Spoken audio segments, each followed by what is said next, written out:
ఈ మార్కండేయ మహర్షి యొక్క జీవితాన్ని ప్రత్యేకించి మాఘమాసంలో ఎవరు వింటున్నారో వాళ్ళకి పరిపూర్ణమైనటువంటి శివకటాక్షము కలుగుతుంది అని శివపురాణాంతర్గతమైన వాక్కు. మనం అనుకోకుండా ఇవాళ మాఘమాసంలో, అందున చంద్రశేఖరుడు శుక్లపక్షంలో ఉన్నటువంటి తది అనుకోండి, కానీ విదియ తదియలు కలుస్తున్నటువంటి రోజున ప్రదోష వేళలో శివాష్టోత్తరం చదువుకుని మనం అందరం ఇవాళ ఈ మార్కండేయ స్తవాన్ని, మార్కండేయుడి కథని చెప్పుకుని వినేటటువంటి అదృష్టాన్ని మనకు ఆ పరమశివుడే తన నిర్హేతుకమైన కృపగా మన్ని అనుగ్రహించాడు. పూర్వకాలంలో మృకండు అనబడేటటువంటి ఒక మహర్షి, దీన్ని చాలా శ్రద్ధగా అవధరించండి. ఎందుచేత అంటే మనకి శాస్త్రంలో ఒక విషయం ఉంది, కొన్ని గహనంగా ఉంటాయి, కష్టంగా ఉంటాయి. అవి నారికేళ్ల పాకం తినడం కష్టం. కొన్ని చాలా తేలిగ్గా ఉంటాయి. కానీ చిత్రం ఏమిటంటే చాలా తేలికగా ఉన్నటువంటి విషయాలే అపారమైన కృపని వర్షించేస్తాయి. అలాంటి వాటిల్లో మార్కండేయుని యొక్క కథ ఒకటి. ఈ మృకండు మహర్షి చాలా గొప్పవాడు అంటే ఐశ్వర్య సంబంధమై కాదు, గృహస్థాశ్రమ ధర్మ నిర్వహణ యందు ఆయన భార్య అయినటువంటి మరుద్వతి ఇద్దరూ కూడా బహుశ్రద్ధ పూనిక కలిగినటువంటి వారు. శ్రీహిమభూధరాంతికము చెందిన పుణ్యవన ప్రదేశమందా హరిదశ్వతేజుడు మహాత్ముడునైన మృకండు మౌని తద్గేహినియౌ మరుద్వతి సతీతిల కంబును భూరి శిష్య సందోహము కొల్వగా నియతితో శివుని కొల్చుచునుండే ఇచ్చలున్. వీళ్ళిద్దరూ కూడా హిమాలయ పర్వత ప్రాంతములో ఉండేటటువంటి ఒక ఆశ్రమమును నిర్మాణము చేసుకొని మృకండు మహర్షి తన తల్లిదండ్రులతో తన భార్య అయినటువంటి మరుద్వతితో కలిసి అక్కడ నివాసమును చేయుచున్నారు. వీళ్ళిద్దరితో పాటుగా అనేక మంది శిష్యులు, మృకండు మహర్షి యొక్క శిష్యులు కూడా అక్కడ ఉండేవారు. ఈ శిష్యులు అనబడేటటువంటిది ఒక చిత్రమైన ప్రక్రియ. అసలు నిజానికి మనం ఉపనయనం అని చేస్తాం. అంటే ఇవాళ చేసేటటువంటి ఉపనయనం ఒక స్థాయి ఉపనయనం అనుకోండి, దాన్ని కూడా నేను తప్పు పట్టను, ఎందుకంటే ఉన్నంతలో అవకాశంలో చేస్తున్నారు. అసలు ఉపనయనము అంటే వేదము చెప్పేటటువంటి గురువు గారి దగ్గరికి తీసుకెళ్ళబడడానికి అనువైనటువంటి కర్మ చేయడాన్ని ఉపనయనము అంటారు. అది తండ్రి గారు చెయ్యాలి. కాబట్టి ఇప్పుడు ఉపనయనం చేస్తే ఆ పిల్లాడు ఎక్కడికి వెళ్ళాలి? గురువుగారి దగ్గరికి వెళ్ళిపోతాడు. గురువుగారి దగ్గరికి వెళ్ళిపోతే గురువుగారు ఏం చేస్తారు? పూర్వం చాలా చిత్రంగా ఉండేది పద్ధతి. ధర్మము ఆశ్చర్యకరంగా ఉండేది. అది రాజు బిడ్డే కానివ్వండి, సామాన్యుడి బిడ్డే కానివ్వండి, చదువుకోవాలంటే ఎక్కడికో వెళ్ళి మళ్ళీ ఇంటికి వెళ్ళడం ఉండేది కాదు, గురువుగారి దగ్గరికి వెళ్ళిపోవాలి. ఈ గురుపత్ని ఏం చేస్తుంది? ఆవిడే వీళ్ళందరికీ తల్లి, ఆయన తండ్రి. కాబట్టి ఇప్పుడు వయస్సుతో నిమిత్తం ఉండేది కాదు, గురుపత్ని గురువుకిని వాళ్ళు గౌరవింపబడేవారు. ఇప్పుడు వాళ్ళిద్దరూ ఏం చేస్తారు అంటే ప్రతిరోజు ఈ పిల్లలకు ఆయన పాఠాలు నేర్పుతారు. నేర్పిన తర్వాత ఈ పిల్లలందరూ భిక్షాన్నం తీసుకురావడానికి పెడతారు. భిక్షాన్నం తీసుకొచ్చి అక్కడ పెడతారు. గురువుగారు అందులో కొంత భాగాన్ని తీసి శిష్యులకిచ్చి తినమనిస్తారు. శిష్యులు ఆ భిక్షాన్నంతో బతుకుతారు. ఈయన పాఠం నేర్పుతూ ఉంటారు. లోకమునందు అనుభవాన్ని గణిస్తారు. గురువుగారు నేను చెప్పేదంతా మీకు చెప్పేశాను నాయన, తన విద్య యందు మోహం లేకుండా నేర్పేస్తాడు. అంతా నేర్పేసిన తర్వాత గురువుకి ఇప్పుడు ఏదో ఒక బహుమతిని ఇవ్వాలి. ఇది ఎవరు ఇవ్వాలి? శిష్యుడి దగ్గర ఏముందని ఇస్తాడు అంటే, పూర్వం శాస్త్రం అంది, ఈ బాధ్యత ప్రభుత్వానిది, రాజుది. ఆ శిష్యుడు ఏమివ్వాలో దాన్ని రాజుగారు ఇచ్చేవారు శిష్యుడికి. ఆ శిష్యుడు పట్టుకెళ్ళి గురువు గారికి ఇచ్చేవాడు. ఒక్కొక్కసారి అలా గురువులు ఐశ్వర్యవంతులై ఉండేవారు. ఒక్కొక్క గురువు ఈ చేత్తో పుచ్చుకుని మళ్ళీ ఈ చేత్తో దానం చేసేవాడు. ఎప్పుడు వాళ్ళంతే ఆ శిష్యులకు అలా బోధ చేస్తూ తరించిపోతూ ఉండేవారు. అందుకని గృహస్థాశ్రమంలో ఉండి వచ్చిన వాళ్ళని ఆదరిస్తూ ఉండడం, తను నేర్చుకుంటూ ఉండడం, తను నేర్చుకున్న దాన్ని ఏ స్వార్థ ప్రయోజనమును ఆశించక అందరికీ పంచిపెడుతూ ఉండడం, అది తరించేటటువంటి మార్గం. కనుక ఇప్పుడు ఆయన ఎలా జీవించాడు? శ్రీహిమభూధరాంతికము చెందిన పుణ్యవన ప్రదేశమందా హరిదశ్వతేజుడు, ఆ మహానుభావుడైనటువంటి ఆ మృకండు మహర్షి మరుద్వతి అనబడేటటువంటి తన భార్యతో శిష్యులతో కలిసి నైష్టికమైనటువంటి ఇటువంటి జీవితాన్ని గడుపుతున్నాడు. కంటికి రెప్పబోలె తన కన్న కుమారుల ఎట్లు శిష్యులందంట అతండు సాకుచు సతమ్మును అర్ధుల గోకులమ్ములన్ కుంటువడంగనీకడు కూరిమి బ్రోచుచు ఎల్లవారికిన్ పంటవలెంత నర్చెడు విభాసుర భూసుర రజమౌళియై. కన్న తల్లి కన్న తండ్రి బిడ్డల్ని ఎలా సాకుతారో అలా తమ శిష్యుల యొక్క యోగక్షేమములను వహిస్తూ మహానుభావుడై ఆవులనన్నింటినీ కూడా కొన్నింటిని చేరదీసి ఆ ఆవులను కాపాడుతూ ఆ ఆవు పాలతో నిరంతరము శివార్చన చేస్తూ భూసుర రాజమౌళి అయి ఇక్కడే ఉన్నటువంటి దేవతల ప్రభువా అన్నట్టుగా ఇంతమంది కామితములను తీరుస్తూ ఆయన ఈ లోకమునందు ప్రకాశించుచున్నాడు. ఇలా ప్రకాశించి ఆయన జీవితాన్ని గడుపుతుంటే ఆ మరుద్వతి ఏం చేస్తోంది? ఆవిడ గృహిణి కనుక ఆవిడ 3 బాధ్యతలను నిర్వర్తించింది అన్నారు. ఆ మరుద్వతియును అత్తమామలకు ప్రీతి అయి సేవ చేయుచు పిన్మిటికి సతతమ్ము ప్రియమునరించుచు తనదు శిష్యజనుల తల్లి వలెన్ కాచు సంబరమున. ఇది చంపేస్తున్నారు మీరు మీ శిష్యులు అనలేదు. సంబరమున ఎంతో సంతోషంతో అత్తమామలకి సేవ చేసింది, తన భర్తని సేవించింది, శిష్యులను ఒక తల్లిలా కాపాడింది. కాబట్టి ఇద్దరూ కూడా చక్కగా గృహస్థాశ్రమంలో వాళ్ళు నిర్వహించవలసినటువంటి ధర్మం ఏది ఉన్నదో ఆ ధర్మాన్ని నిర్వహిస్తున్నారు.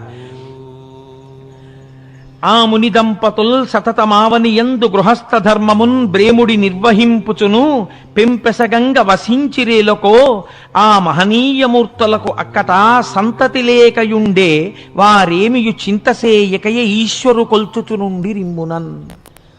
వాళ్ళిద్దరూ గృహస్థాశ్రమంలో తమ జీవితాన్ని పండించుకుని అందరికీ కామధేనువై కల్పవృక్షమై తమ జీవితాన్ని నడుపుతున్నా వారికి బిడ్డలు కలగలేదు. బిడ్డలు కలగలేదు కనుక వాళ్ళు శివార్చన మానలేదు. మనకి ఏది ఇవ్వాలో ఏది ఇవ్వకూడదో ఈశ్వరుడికి తెలుసు. కాబట్టి ఎప్పుడు ఇవ్వాలో ఈశ్వరుడికి తెలుసు. ఈశ్వరుడు ఇస్తాడని అదే పూనికతో వాళ్ళు శివార్చన చేయుచున్నారు. ఇలా ఉండగా ఒకానొక రోజున ఒక ఆశ్చర్యకరమైనటువంటి సంఘటన జరిగింది.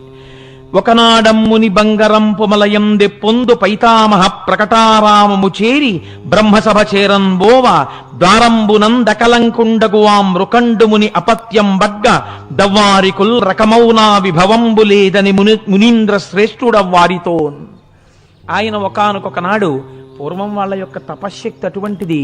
చతుర్ముఖ బ్రహ్మగారి యొక్క అంతఃపురం ఉండేటటువంటి ప్రదేశానికి వెళ్ళి బ్రహ్మగారి సభలోకి ప్రవేశించడం కోసమని మిగిలినటువంటి ఋషులతో పాటుగా లోపలికి వెడుతున్నాడు. వెడుతుంటే అక్కడ ఉండేటటువంటి ద్వారపాలకులు అడ్డుపెట్టారు. మీరు లోపలికి వెళ్ళకూడదు అన్నారు. ఆయన ఆశ్చర్యపోయాడు. ఏమి నేను ఎందుకు వెళ్ళకూడదు అన్నాడు. అపత్యం బడ్గా అన్నారు వాళ్ళు.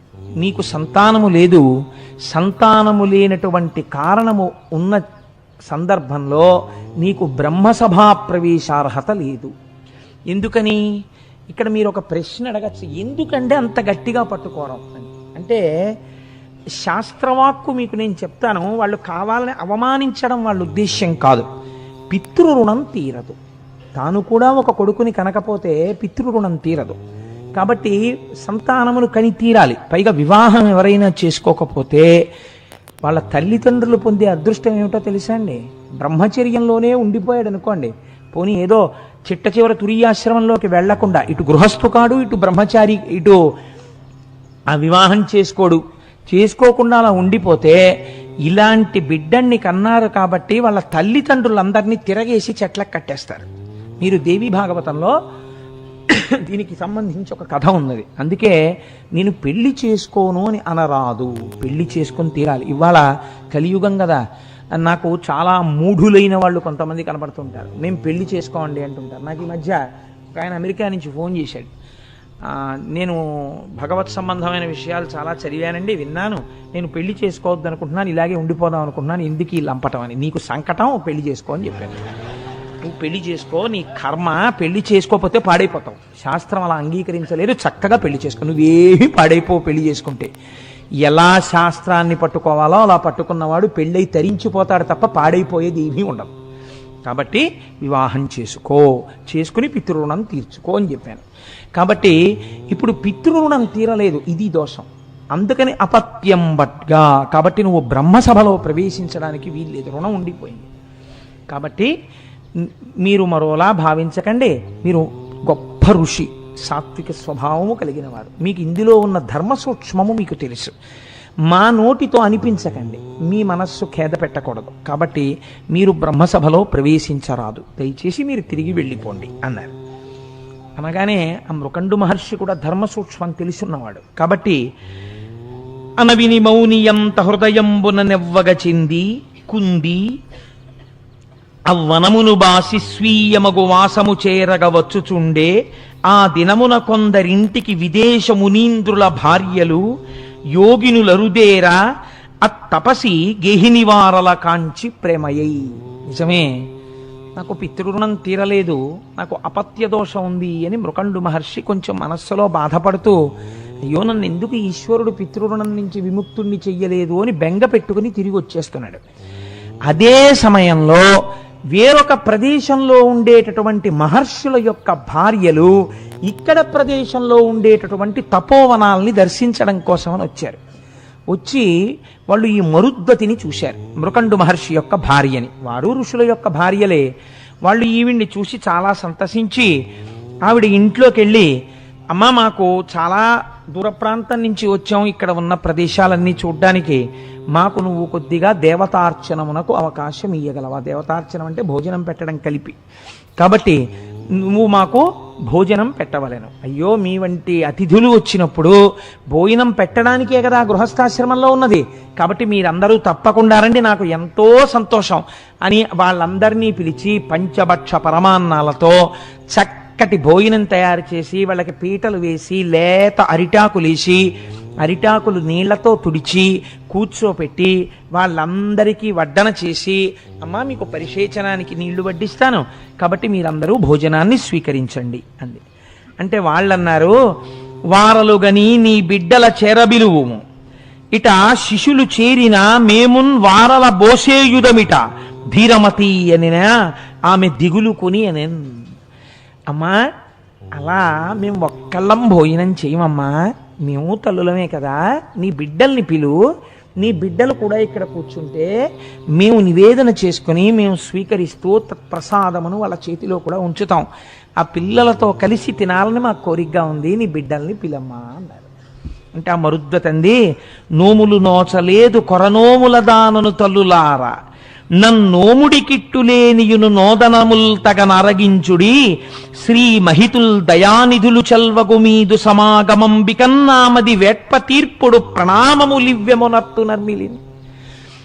అమ్మా నేను తక్కువ నోములు నోచానమ్మా, నా నోములు ఫలించలేదు, నా కడుపు పండలేదమ్మా, నాకు బిడ్డలు లేరు, మీ వంటి తపస్వినులు ఇవాళ మా ఇంటికి వచ్చి అన్నం తిన్నటువంటి పుణ్యం చేత నా కడుపు పండుతుందనుకుంటున్నాను, కాబట్టి ఇంత కష్టపడి ఈ వంట చేశాను, మీరు స్వీకరించండి అని. అంటే వాళ్ళన్నారు, అనినా వారందరరసి రయమున పీట లవలికిన్ త్రోసి శిశులు లేనట్టి వారి అన్నములు మేము సాపడమంచు కదలిపోయిరి మరుద్దతియుకడు బొగులువగల. వాళ్ళు, అమ్మా ఏమనుకోకు, భర్త యొక్క పితృరుణం తీరడం కోసమే సంతానమును అపేక్షించే క్షేత్రముగా భార్యని స్వీకరించుచున్నాడు. మీ ఇద్దరూ కూడా మీరు ఎందుకు గృహస్థాశ్రమంలో ప్రవేశించారో తత్ఫలితాన్ని ఇప్పటికీ పొందలేకపోయారు, కాబట్టి అలా బిడ్డలు లేని ఇంట మేము భోజనం చెయ్యమమ్మా, ఏమనుకోకని చెప్పి పీటలు తోసేసి వాళ్ళు లేచి బయటికి వెళ్ళిపోయారు. వెళ్ళిపోతే ఆవిడ ఎంతో బాధపడుతూ ఏడుస్తూ కూర్చుంది. అయ్యో చూశావా, నాకు బిడ్డలు లేని కారణం చేత నేను మహాత్ములకు అన్నం పెట్టే అదృష్టాన్ని కోల్పోయాను అని. ఆ బాధపడుతున్నటువంటి సమయంలో మృకండు మహర్షి కూడా మనస్సులో చాలా కుందుతూ, అయ్యో బ్రహ్మసభలో ప్రవేశించలేకపోయానే సంతానం లేక అని బాధపడుతూ ఆయన ఇంటికి వచ్చాడు. ఇంటికి వచ్చేటప్పటికి ఇంతటి మహాపతివ్రత అయినటువంటి భార్య ఏడుస్తూ కూర్చున్నాడు. ఆయన వెళ్ళి, ఎందుకు ఏడుస్తున్నావు నువ్వు అని అడిగాడు. మునిసతులు వచ్చి వంచించి చనిన విధమునంతయును పూసగృచ్చిన ఎట్లు తెలిపి తిరుగ వందురుచుండునా ధీరుడాత్మ పరిభవంబును తెలిపి కరిని పలికే. వాళ్ళు ఆ ఋషికాంతలు రావడం, వాళ్ళకి అన్నం పెట్టడం, పిల్లలు లేని ఇంట మేము తినమమ్మా అని పీటలు తోసి వాళ్ళు వెళ్ళిపోవడం ఈవిడ చెప్తే ఆయన కన్నుల కూడా నీరు కారింది. అయ్యయ్యో మరుద్వతి, ఏకకారణమునకు ఇద్దరము అవమానములకు గురయ్యాం. అక్కడ నాకు బ్రహ్మసభాప్రవేశం జరగలేదు, ఇక్కడ నీకు ఋషిపత్నులకు ఆతిథ్యం ఇవ్వలేకపోయావు. గృహస్థాశ్రమమే పాడవుతోంది మన ఇద్దరిది బిడ్డలు లేక. కాబట్టి ఇప్పుడు వాళ్ళిద్దరు అన్నారు ఎంత. అందుకేనండి మన శాస్త్రం ఏమంటుందంటే, సంతానము కలగకుండా ప్రతిబంధకముగా నిలబడినటువంటి దోషము పరిహరింపబడడం ఈశ్వర అనుగ్రహంగా ఉంటుంది. ప్రత్యేకించి సుబ్రహ్మణ్యుడి యొక్క అనుగ్రహం మీదనే వంశవృద్ధి ఆధారపడుతుంది అని శాస్త్రవాక్కు. అందుకే సుబ్రహ్మణ్యారాధన అంత గొప్పది. చాలా పెద్ద మనస్సుతో ఇవాళ పొద్దున్న మేము సుబ్రహ్మణ్యేశ్వర స్వామి వారి యొక్క ఉత్సవాలు ఏ విఘ్నం లేకుండా అందరికీ ప్రయోజనం కలిగేటట్టుగా జరగాలని విఘ్నేశ్వర పూజ చేసి ఇవాళ పొద్దున్న విఘ్నేశ్వరుడికి బియ్యం మీదు కట్టాం. స్వామి పూర్తయ్యాక నీకు ఉండ్రాళ్ళు పోస్తామయ్యా అని అంటే మా గోపాలకృష్ణ గారు అన్నారు, కడుపు పండని వాళ్ళు ఎంత బాధపడతారో మనకి తెలుసు కదా కోటేశ్వరరావు గారు. వాళ్ళ కోసం పైన షామియానా వేయించి ఆర్జితం వాళ్ళందరూ అక్కడ కూర్చుని చేస్తుంటే ఆలయంలో అయ్యప్ప స్వామి వారి ప్రధాన అర్చకుడైనటువంటి బ్రహ్మచారి అయిన ఆయన పేరు సుబ్రహ్మణ్య స్వరూపానికి సంబంధించినటువంటి పేరే అయింది కార్తీక్. ఆ కార్తీక్ స్వామి ఆయన సుబ్రహ్మణ్యేశ్వర స్వామి వారికి అభిషేకం చేస్తారండి. కడుపు పండని తల్లులందరినీ ఆ అభిషేకం చూడ్డానికి షామియానా వేసి కూర్చోపెడదాం. వచ్చే సంవత్సరం వాళ్ళు పిల్లలతో కలిసి కావిళ్ళెత్తాలని కోరుకుందాం కోటేశ్వరారు. అందుకు కదా మా దేవాలయం, అందుకు కదా మనం చేసే ఉత్సవం అన్నారు. నాకు దొరగారికి ఎంతో సంతోషం వేసి తప్పకుండా చేద్దాం గోపాలకృష్ణ గారు అన్నాం. కాబట్టి ఈశ్వరానుగ్రహం, ఆ బాధ, ఆయన పూజ తద్దోషమును పరిహరిస్తుంది. కాబట్టి ఇప్పుడు ఆయన అన్నాడు, సరే నువ్వు సంతానము కొరకే ఏడుస్తున్నావు. ఇవాళ సంతానం లేకపోయిన కారణం చేత మనం కొన్ని పుణ్యకార్యములు చెయ్యలేకపోయామని ఏడుస్తున్నారు తప్ప ఏదో సంతానం కలగలేదని వాళ్ళు ఏడవలేదు. సంతానం కలగకపోవడం మేము కొన్ని మంచి పనులు చెయ్యడానికి అడ్డొస్తోందని ఏడ్చారు. ఆయన అన్నాడు, వనరకుమింక దేవి భగవానుడు రజకిరీటుడున్నవాడు అనితరతుల్యుడాతడు దయాళుడు భక్తవర ప్రదాత అఘనుని గురించి నే తపము కాటముగానొనరించి మంచి పుత్రుని బడయంగజాలదు సరోజముఖి ముదమందునాత్మలో అన్నాడు. ఎందుకంత బెంగ పెట్టుకుంటావు? బెంగ పెట్టుకోకు. ఏడవడం ఎందుకు? వనరకుమింక దేవి, నువ్వు అలా బాధపడకు. భగవానుడు రజకిరీటుడున్నవాడు, ఇది ఉండవలసిన పూనిక. ఉన్నాడు ఈశ్వరుడు, వాడు రజకిరీటుడు. అనితరతుల్యుడాతడు దయాళుడు భక్తవర ప్రదాత. అనితరతుల్యుడు, ఆయన ఇంతవాడంతవాడిని చెప్పడం కుదరదు. ఇంత శక్తివంతుడై కారుణ్యామృత వర్షం కురిపించగలిగినటువంటి వాడు. కాబట్టి అఘనుని గురించి నే తపము కాటముగానొనరించి మంచి పుత్రుని బడయంగజాలదు సరోజముఖి ముదమందునాత్మలో. నేను ఆ పరమశివుడి గురించి తపస్సు చేస్తాను, మంచి కొడుకుని కంటాను. మామూలుగా అయితే కొడుకు పుడతాడు, కానీ వాడు పేరే తెస్తాడో పాడే తెస్తాడో ఈశ్వరుడికి తెలియాలి. నీకా బెంగ లేదు. నేను మంచి కొడుకుని కంటాం మనం, నువ్వు బెంగ పెట్టుకోకు, నేను తపస్సుకు పెడుతున్నాను అన్నాడు. అని ఆయన తపస్సు చేసుకోవడం కోసమని బయలుదేరి ఒక మారేడు వనమునందు శివలింగమును ప్రతిష్ఠించి ఆ శివలింగాన్ని రోజు అర్చన చేస్తూ తపస్సు చేస్తున్నాడు. కడగి ఫలమూల దళముల క్రమముగను విసర్జనము చేసి మారుతాశనమెగొనుచు రేయు బవలను ఏకాగ్ర రీతి శంభుదారణనొక కంట దవిలి యతండుదనరే. ఆయన రోజు రోజుకి భోజనాన్ని పరిత్యజిస్తూ, కొన్నాళ్ళు నీళ్లు తాగుతూ, కొన్నాళ్ళు ఆకులు తింటూ, కొన్నాళ్ళు గాలి మాత్రమే పీలుస్తూ ఘోరమైనటువంటి తపస్సు చేస్తున్నాడు. సతి గుణవతి అయిన మరుద్వతి తన పెనిమిటి నరయుచు తాను ఉమా సంయుతిని పశుపతిని మానక సతతము ముదిత గొలుచుచునుండే సముచిత భక్తిన్. ఆవిడేం చేస్తోంది? తపస్సు చేస్తున్నటువంటి భర్త గారికి కావలసినవన్నీ అందిస్తూ, తపస్సు చేసుకుంటున్న భర్త గారి యొక్క క్షేమమును విచారణ చేస్తూ, తాను కూడా ఖాళీ సమయంలో పరమేశ్వరారాధనమును చేస్తోంది. ఆ పశుపతిని ఆరాధన చేస్తోంది. ఇలా ఆరాధన చేస్తున్నారు. ఇద్దరు దంపతుల యొక్క పూనిక ఏమిటంటే ఆ ఈశ్వరానుగ్రహము చేత మనకి బిడ్డలు కలిగి తీరుతారు. వీళ్ళిద్దరిక్కడ తపస్సు చేస్తూనే ఉన్నారు. శంకరుడు ప్రత్యక్షం అవ్వలేదు. నారద మహర్షి కైలాసానికి వెళ్ళారు. వెళ్ళి కైలాసంలో శంకరుణ్ణి చూసి, కనికరమారయన్ వలదే గదిలి భక్తుల సకరాదే నీ మనము దయామయం బిటుల మాన్పడనేలకో తండ్రి, ఇంకనైనను మునియుగ్మమున్ తలపు నమ్మికతో నిన్ను కొల్చుచున్న వారి నిశము లెమ్ము రమ్ము రయమాదటగావగవరలన్ విభూ. తండ్రి, నిన్ను నమ్మి ఆ దంపతులు ఇద్దరు అంత తపస్సు చేస్తున్నారయ్యా. ఇలా పిలిస్తే పలికేవాడివి, కొంగు బంగారం అని పేరే. అంత తపస్సు చేసేంత వరకు ఎందుకయ్యా ఇలా భీష్మించు కూర్చున్నావు? ఏమిటయ్యా వాళ్ళు చేసిన పాపం? నీ పేరుకే ఇవాళ అపకీర్తి వస్తోంది. ఇలా పిలిస్తే పలికేవాడని నీకు పేరు. తల్లిదండ్రులు లోకమునకు జగత పితరవ్ వందే పార్వతీ పరమేశ్వరవ్ అని పేరు. నీ దయ ఏమైపోయిందయ్యా? వాళ్ళంతా పరితపించాలా? వాళ్ళు ఏమడిగారయ్యా? నిన్ను కొడుకుని అడిగారు, ఆ మాత్రం నువ్వు ఇవ్వలేవా? రా బయలుదేరి అన్నాడు. అనేటప్పటికీ వెంటనే ముందుట కదిలినది ఎవరో తెలుసా అండి? ఆయన్ని శివుణ్ణి చెయ్యాలి. అమ్మ అనుగ్రహం కదలాలి ముందు. అమ్మవారందిట ఒక్కసారి ఇలా చూసి, అనిన త్రిలోకమాత తన యాత్మపు పుల్ల వడంగ ఇట్లనెను వినుముని, నే ప్రతిక్షణము వేడుచునుంటిని మహాత్ము అందనుడు జనించునట్లు వరదానము వారికి చేయుమంచు జాగును ఒనరించుచుండే మది గొంకుచునుంటిని నేను ఇట్టులను. అయ్యయ్యో నారదా, నేను రోజు ఈ మహాత్ముడికి చెప్తూనే ఉన్నా. ఇది ఒక చిత్రమైన మాట అండి. ఆ సాధారణంగా భార్య అంత పెద్ద మాట వేసేసి గౌరవించేసిందంటే హఠాత్తుగా ఆయన ఏదో పొరపాటు చేశారని గుర్తు. అదేంటి, ఇంట్లో గుమ్మడికాయ కుళ్ళిపోతుంది, కాసిన సీమ పచ్చిమిరపకాయలు పట్టరండి, ఏదో ఆ పండు మిరపళ్ళు పట్టరండి, ఒడియాలు పెడతానని చెప్పి ఇప్పటికి వారం రోజులు ఆ దిక్కుమాలిన గుమ్మడికాయ కుళ్ళిపోయేటట్టే ఉంది. మహాత్మా ఇవాళైనా తీసుకొస్తారా పండు మిరపకాయలు అందనుకోండి భార్య.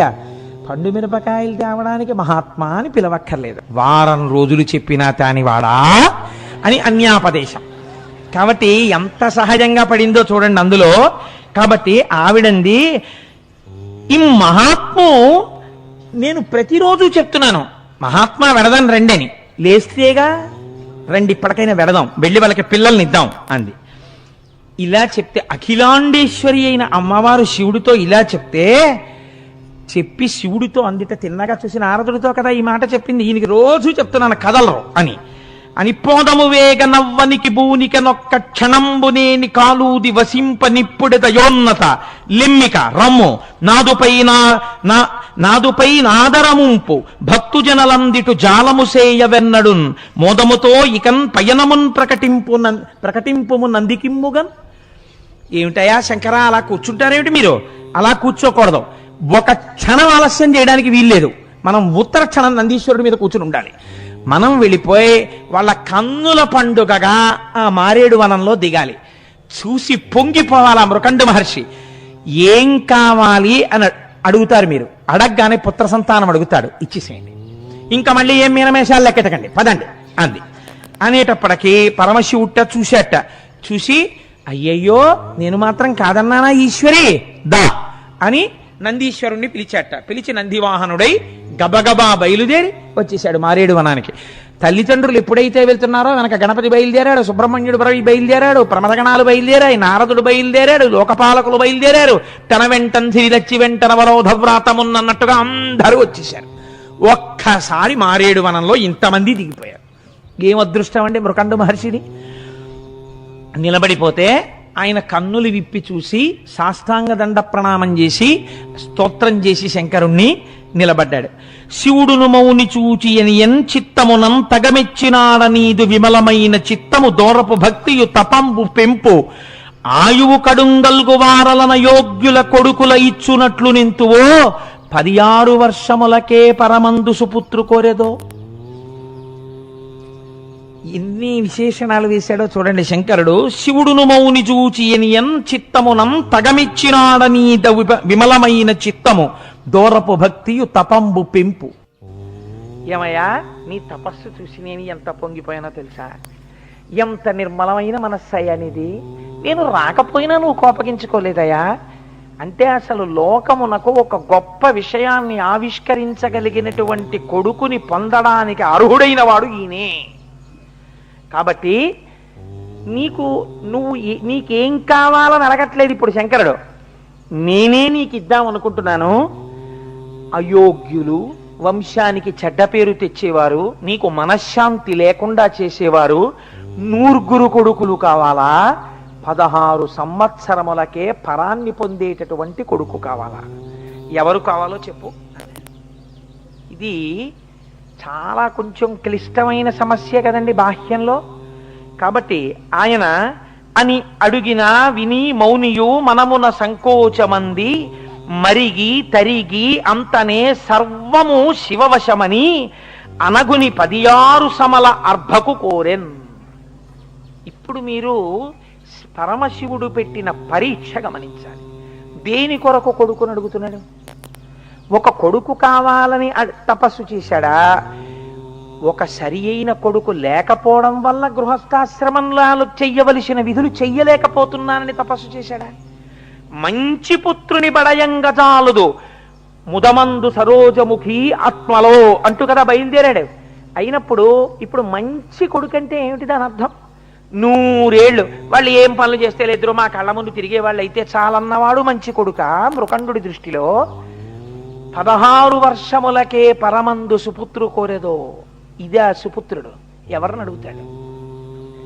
ఈయన ఏ స్థాయిలో సమాధానం ఇస్తాడు చూశాడు. శంకరుడే కదండి. ఎంత గొప్ప పరీక్ష అండి. ఆయన కూడా మనస్సులో ఆలోచించాట. ఒక్క దుష్టుడైన కొడుకు పుట్టి చేయరాని పనులు చేశాడనుకోండి, పైన ఉన్న వాళ్ళు కూడా కింద పడిపోతారు అధోలోకాల్లోకి. కాబట్టి ఒక మంచి కొడుకునే అడుగుదాం. నేను ఎందుకు కోరుకున్నాను? పితృరుణం నుంచి విముక్తున్నవడానికి. మళ్ళీ వాళ్ళని కూడా పడగొట్టే కొడుకు నాకెందుకు? ఆ పైన 16 వర్షములకే పరమందు సుపుత్రు కోరెదో అన్నవాడెవడున్నాడో వాడు తలుచుకుంటే ఎందుకు మళ్ళీ మార్చి ఏదైనా చెయ్యలేడు? ఇది ఇచ్చినవాడు అది ఇవ్వడా తర్వాతని ఏమిటి నమ్మకం? వాణ్ణి నమ్మి యోగ్యతని కోరుతాను తప్ప వాణ్ణి వదిలి నా ప్రజ్ఞతో ఆలోచించి 100 ఏళ్ళు ఉండే తప్పుడు కొడుకుల్ని నేను అడగను అనుకున్నట్ట. ఇప్పుడు పూనిక మళ్ళీ ఎవరి మీదకే వెళ్ళింది? ఆయన మీదే పెట్టాడు పూనిక. అంటే అసలు మార్కండేయ మహర్షి పుట్టక పూర్వమే శంకరుడి మీద నమ్మకంతో వాళ్ళు అటువంటి కొడుకుని అడిగారు. కాబట్టి ఆయన అన్నాడు, ఈశ్వర నాకు 16 వర్షములకే పరమందు సుపుత్రు కోరెదో అని అడిగావు కదా, అట్లాంటి కొడుకునే ప్రసాదించు అన్నాడు. కానీ ఈ మాటలు అడిగిన తరువాత మరుద్వతి మాత్రం కొంచెం చిన్నబుచ్చుకుందట. ఎందుచేత? తల్లి ప్రేగే కదండి. పిల్లలు లేకపోవడం ఎంత కష్టమో, పుట్టినటువంటి పిల్లాడు చాలా యోగ్యుడై 16 ఏళ్లే బతుకుతాడని తిరగడం మరీ కష్టం. ఎందుకని? ఇప్పుడు పుత్రశోకాన్ని భరించవలసి వస్తుంది తర్వాత. కాబట్టి ఇప్పుడు అది తలుచుకోగానే ఆవిడ చాలా బెంగ పెట్టుకుందిట. బెంగ పెట్టుకున్నట్టుగా చూసిందిట. ఏమిటండి పరీక్ష అన్నట్టు. అంటే మృకండు అన్నట్ట భార్యతో, ఎప్పటి మేలప్పుడే శివుడి ఎప్పుడును కలడు మనకు ఇందుముఖి నీవప్పటి మాట తలంపకు ముప్పడును తోడుపడెడు అఖిలేశుడుగిన్. నువ్వు దేనికి బాధపడుతున్నావు? ఈ పిల్లాడికి 16 ఏళ్ళు వచ్చినప్పుడు జరగబోయే విషయం ఏదో ఉందని కదా నువ్వు బెంగెట్టుకుంటున్నావు. ఈశ్వరుడు ఎప్పుడూ ఉండేవాడా కాడా? ఈ పిల్లాడికి 16 ఏళ్ళు వస్తాయేమో కానీ వీడి వృద్ధిని వాడు చూస్తున్నాడు. వీడి కోసం మనం ఏడిచేట్టు వాడు చేస్తాడని నువ్వు అనుకుంటున్నావా? అప్పటికెలా సాయపడాలో అప్పటికి అలా వాడు సాయపడతాడు. నీకెందుకు బెంగ? సాయపడేవాడు వాడుండగా ఎవడు నీకు బిడ్డల్నిచ్చాడో వాడే నీకు మళ్ళీ పుత్ర సంతానానికి ఆయుర్దాయం కూడా ఇస్తాడు. అంతేకాని ఇచ్చేవాడు లేడన్నప్పుడు ఏడవాలి. ఇచ్చేవాడు ఉన్నాడని లోకంలో నీకు పూనిక ఉన్న తర్వాత నువ్వు ఎందుకు ఏడుస్తావు? ఏడవకు. అప్పుడు ఆ కష్టం వచ్చే వేళకి మళ్ళీ వీడే వచ్చి రక్షిస్తాడు. సరేనా? బెంగెట్టుకోకరా అన్నాడు. అబ్బో ఈ మాట ఏదో చాలా బాగుందండో. ఇదండి పూనికంటే, ఇది భక్తి అంటే. చూసారా? ఇది గుండెలలో ఉన్నప్పుడు రక్షింపబడి తీరుతారంతే. కాబట్టి ఇప్పుడు ఏమైంది? ఇద్దరు ఇంటికి వెళ్ళిపోయారు, ఎంతో సంతోషంగా ఉన్నారు. భార్యతో ఒక మాట అన్నాడు, పలువురు కుమారకులు కుల పాంసనులు జనించి దీర్ఘాయువు నొందిన మంచిదగునే, కులము సత్పుత్రుడొక్కడు కలిగనేని ఎల నభబంట్లు సన్నుతి నెగడు జగతి. చూడు, మనకి 9 పుత్రులు పనికి మాలిన వాళ్ళు పుట్టే కన్నా ఆకాశమంతెత్తు ఎదిగిపోయేటట్టుగా మనని కాపాడగలిగిన వాడు, పేరు తేగలిగినటువంటి వాడు ఒక్క కొడుకు పుట్టినా చాలు. కాబట్టి నువ్వు బెంగ పెట్టుకోకు అని చెప్పి ఇద్దరూ సంతోషంగా ఇంటికి వెళ్ళిపోయారు. వెళ్ళిపోయిన తర్వాత వాళ్ళకి ఒక మంచి శుభ నక్షత్రంలో ఒక బిడ్డడు జన్మించాడు. పిన్నిధిని బడసిన ఎట్టి పేదలట్లు ఆ మృకండును తత్సతి అనవరతము ముద్దు కొమరిని గాంచుచు హద్దులేని అరుసమున ఓలలాడిరి అన్ని మరచి. కొన్నాళ్ళకి వాళ్ళకు ఒక చిన్న బిడ్డడు పుట్టాడు. వాడు పెద్దవాడు అవుతున్నాడు, పాకుతున్నాడు, బుడిబిడి అడుగులు వేస్తున్నాడు, అమ్మా అంటున్నాడు, నాన్న అంటున్నాడు. వాళ్ళిద్దరూ పొంగిపోయారు. పిన్నిధిని బడసిన పేదలట్లు, బాగా పేదవాడికి 1 కోటి రూపాయల లాటరీ తగిలితే ఇంకా జీవితాంతం ఎంత సంతోషిస్తాడో వాళ్ళు అలా సంతోషిస్తున్నారు. ఆ మృకండు తత్సతి అనవరతము ముద్దు కొమరిని కాంచుచు హద్దులేని అరుసమున ఓలలాడుచురు అన్ని విడచి ఆనందరసంలో మునిగిపోతున్నారు. ఆ మృకండు మహర్షి ఆయన భార్య ఆ పిల్లవాడిని చూస్తూ పరవశించిపోతున్నారు. ఇలా జరుగుతూ ఉండగా ఈ పిల్లవాడు రోజు రోజుకి దినదిన ప్రవర్ధమానం అవుతున్నాడు. ఆ పిల్లవాడికి యోగ్యమైనటువంటి వయస్సులో ఉపనయనం చేశారు, గురుకులానికి పంపించారు.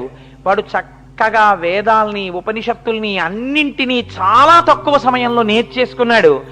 వాడు ఎంత అనుష్ఠాన బలం ఉన్నవాడు. ఇది ఉమానుగ్రహమును పొందుట, అఖిలాండేశ్వరి అనుగ్రహాన్ని పొందాడు.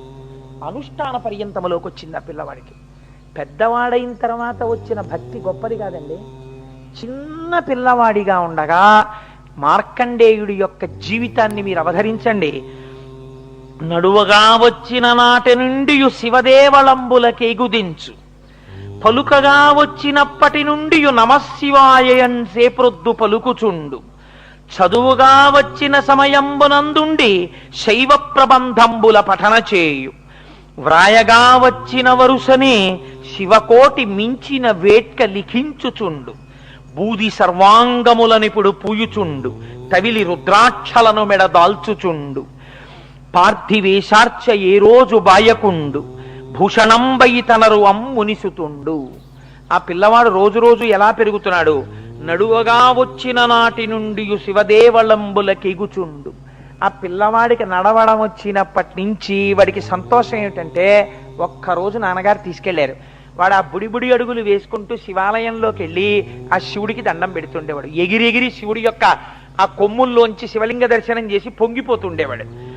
పలుకగా వచ్చినప్పటి నుండి నమశివాయన్ సేప్రొద్దు పలుకుచుండు. వాడికి మాట్లాడడం వచ్చినప్పటి నుంచి ఎప్పుడు నమశివాయ నమశివాయ నమశివాయ అంటూ ఉండేవాడు. చదువుగా వచ్చిన సమయమందుండి శైవ ప్రబంధంబుల పఠన చేయు. వాడికి చదవడం వచ్చినప్పటి నుంచి నాన్నగారి యొక్క శైవ ప్రబంధాలన్నీ తీసి చదువుతుండేవాడు. వ్రాయగా వచ్చిన వరుసనే శివకోటి మిక్కిలి వేట్క లిఖించుచుండు. శివనామం ఎంత గొప్పదండి, మామూలు నామం ఏమిటది. అందుకే మీకు ఇప్పుడు శ్రీ శివ కోటినామాల పుస్తకాలు పంచబోతున్నారు. మీరు రాసిన ఆ కోటినామాలన్నింటినీ ఇక్కడ స్తూపంగా కట్టబోతున్నారు. కాబట్టి దానికి ఒక మహానుభావుడు మోహన్ రావు అనుకుంటాను ముందుకొచ్చి ఆ శ్రీ శివ నామాలతో శివకోటి పుస్తకాలు వేస్తున్నారు. చదువుకోవడం వినడంతో సరిపోదుగా, చెయ్యాలి. కాబట్టి నేను శివకోటి నామాలు ఇస్తానండి, రోజుకొక పేజీ రాసి మళ్ళీ మనం ఒక ఉత్సవం చేసి మళ్ళీ శివుడి గురించో 3 రోజులు సభ చేసి స్తూపంలో ఈ శివకోటి పుస్తకాలన్నీ వేద్దామన్నారు. కాబట్టి చూడండి, ఆయన వ్రాయగా వచ్చిన వరుసనే శివకోటి మించిన వేట్క లిఖించుతుండు. వ్రాయడం వచ్చినప్పటి నుంచి రోజు శ్రీ శివ శ్రీ శివ శ్రీ శివ అని శివకోటి రాసేవట్ట. బూది సర్వాంగములనిపుడు పూయుచుండు, విభూతిని ఒంటి నిండా అన్యవయవాలకి రాసుకునేవాడు. తవిలి రుద్రాక్షలను మెడ తాల్చుచుండు, రుద్రాక్షలని మెడ నిండా వేసుకునేవాడు. పార్థివేశార్చ ఏనాడు బాయకుండు, ఏ రోజున పార్థివలింగానికి పూజ చెయ్యకుండా ఉండేవాడు కాదు. భూషణం బైతనరు మునిసుతుండు. ఆయన ఒక పెద్ద భూషణమై లోకమంతటి చేత గౌరవింపబడుతున్నాడు. ఇలా ఉంటూ వేదములంతదంగముల వేగని నేర్చి శివాగమంబుల ఆదరమొప్పగా చదివి ఆరసి దర్శన జాలమంతయున్మీదట శైవతత్వమును మేల్మినిరింగి శివుండె సర్వసంపాదకుడంచులో తెలిసి పాయక కొల్చుచునుండే శంకరున్. శైవాగమాలన్నీ చదివాడు, ఉపనిషత్తులు చదివాడు, వేదాలు చదువుకున్నాడు. ఈ లోకమునందు శివుణ్ణి నమ్మిన వాడికి ఏ బెంగ లేదు. శివ అన్నవాడికి, శివనామం చెప్పిన వాడికి, శివపూజ చేసిన వాడికి సర్వలోకైక ప్రభువైన శివానుగ్రహం కలిగి తీరుతుంది అని నమ్మాడు. నమ్మి ఎప్పుడు శివనామం చెప్తూ పరమ సంతోషంగా గడిపేస్తున్నాడు. ఇలా గడిపేస్తుండగా ఒకానొకనాడు నారద మహర్షి అక్కడికి వచ్చారు. నారద మహర్షి వచ్చి ఆ మృకండు మహర్షి యొక్క భార్యని చూశారు. నారద మహర్షి వచ్చారు, ఆయనకి అర్ఘ్యపాద్యాదులను సమర్పించారు. ఎంతో పొంగిపోయారు. పొంగిపోయిన తర్వాత చాలా బాగుంది, కానీ చాలా సంతోషంగా ఉంది, మీ ఇల్లు చూస్తుంటే ఎంత పొంగుగా ఉంది, మృకండుడా నీకు తగిన కుమారుడు లభించాడోయ్. కానీ ఒక్క విషయం మీకు జ్ఞాపకంలో ఉందా? ఈ పిల్లవాడికి 15వ సంవత్సరం వెళ్ళిపోయి 16వ సంవత్సరం వచ్చేసింది. 16వ సంవత్సరం కూడా కొద్ది రోజులలో పూర్తి అయిపోబోతోంది. 16వ సంవత్సరం పూర్తయిపోయిన పుట్టినరోజు నాడే ఉపద్రవం కూడా వచ్చేస్తుంది. ఇంత మనసు పెంచుకున్నారే, ఇంత మంచి పిల్లవాడే, ఇంత తల్లిదండ్రుల్ని సేవిస్తాడే, ఇంత శివభక్తుడే, ఇలాంటి పిల్లవాడికి ఏదైనా జరగరానిది జరిగిపోతే మీరు తట్టుకోగలరా? ఈ పిల్లవాడి ఆయుర్దాయం అయిపోతోంది కదా అని నారదుడు ఈ మాట చెప్పగానే మొట్టమొదట భూమి మీద పడిపోయి ఆవు దూడ కనపడకపోతే అంబారావం చేస్తూ పరిగెత్తినట్టు పిల్లాన్ని తలుచుకుని మార్కండేయ అని పిలుస్తూ ఆడుకుంటున్న పిల్లాడి దగ్గరికి పరిగెత్తి నేల మీద పడి పొర్లుతూ గుండెలు బాదుకుని మరుద్వతి ఏడుస్తోందట. కొద్ది రోజుల్లో వాడు వెళ్ళిపోతాడన్న సత్యాన్ని భరించలేక. ఇంత తపోనిష్టాగరిష్ఠుడైనటువంటి మృకండు కూడా ఆ దుఃఖం మూర్చుకోలేక కింద పడి దుల్లి ఏడుస్తున్నాడు. ఇంతలో మార్కండేయుడు గబగబా లోపలికి వచ్చాడు. 16 సంవత్సరముల పిల్లవాడు. ఆయన అన్నాడు, ఎందుకు ఏడుస్తున్నారు మీరు అని అడిగాడు. కుందగనేల మీరిటులా కోమల చంద్ర ధరుండుండె భక్తులకు వందురనీక సాకునదెవాసి సుమి అల శూలపాణికే గందరగోళమున్గొనక గాదిలి పుత్రుడ పింపు పొంచు మున్ముందుగా పంపుడంత శుభముల్ సమకూరు తొలంగు అంగదల్. ఆయన వచ్చి, ఎందుకమ్మా ఏడుస్తున్నారు, ఏమవుతుందని ఏడుస్తున్నారమ్మా అని అడిగాడు. ఈ ఉన్న సత్యాన్ని వాళ్ళు ఎరుకలో పెట్టారు. ఆ పిల్లవాడి ముఖంలో మాత్రం ఏ విచారం లేకుండా అలా నిలబడి ఉన్నాడు నవ్వుతూ. ఇప్పుడు నారదుడు అన్నాడు, వాడి భక్తి, వాడి విశ్వాసం, వాడి ధృతి, వాడి ధైర్యం చూశారా? మీరు ఏ తపస్సు చేస్తే వాడు పుట్టాడో ఇప్పుడు వాడే తపించగలిగిన శక్తితో ఉన్నాడు. వాడే శివుడున్నాడు, రక్షించి తీరుతాడన్న పూనికతో ఉన్నాడు. కాబట్టి మీరు శివార్చనని పెంచండి, మీరు శివానుగ్రహానికి తపస్సు మొదలు పెట్టండి. మొట్టమొదట వీణ్ణి హిమాలయ పర్వత ప్రాంతాలకి పంపించి వీణ్ణి అక్కడ కూర్చోపెట్టి తపస్సు చేయమని చెప్పండి. ఏ శంకరుడు వీణ్ణిచ్చాడో ఆ శంకరుడే వాడిని రక్షించాడో తెలిసిపోతుంది. ఇప్పుడు ఈ బరువు మీ మీద పెట్టుకోకండి, వాడి మీద పెట్టండి. ఆ గందరగోళం వాడే చూసుకుంటాడు. ఆయన మీద పెట్టండి, పిల్లాన్ని పంపండి. ఇప్పుడు ఎవరికి వచ్చిందండి పరీక్ష? భక్తుడికి రాలేదు, భగవంతుడికి వచ్చింది. అయితే ఈ పిల్లవాడు తట్టుకోగలడా? అంతటి ధృతితో వెళ్ళి తపస్సు చెయ్యగలడా అంటే ఆయన అన్నాడు, ఏటికి తల్లి తండ్రి ఇటు లేడుచుచునుంటిరి తద్విదంబు నాకేటికి చెప్పరైతి ఇక నేను చెప్పుడు అనుగ్రహించి చెట్పాతదియేయో దానిని దృఢంబుగా బాపి సుఖంబు కూర్తూ ఆరాటము బాయుడి మనకు రాజకిరీటి కలండు తోడుగన్. అసలు ఈ విషయం నాకు ఎందుకు చెప్పలేదు నాన్నగారండి? దీన్ని దాచిపెట్టి మీరు నాల నుంచి గుండెల్లో కుంపట ఎందుకు పెట్టుకున్నారు? ఏమిటి నాన్నగారు భలేవారు, రాజకిరీటి మనకి పరమశివుడు ఉన్నాడండి. నన్ను చంపడమే తరమే యమధర్మరాజుకి నా ప్రాణాలు తీయడం. ఆయన ఉండగా నాకేమిటి బెంగ నాన్నగారు? మీరు అనుమతించండి, మీ పాదాలకు నమస్కరిస్తున్నాను. ఆయుష్మాన్ భవ, విజయోస్తు, శుభం భూ.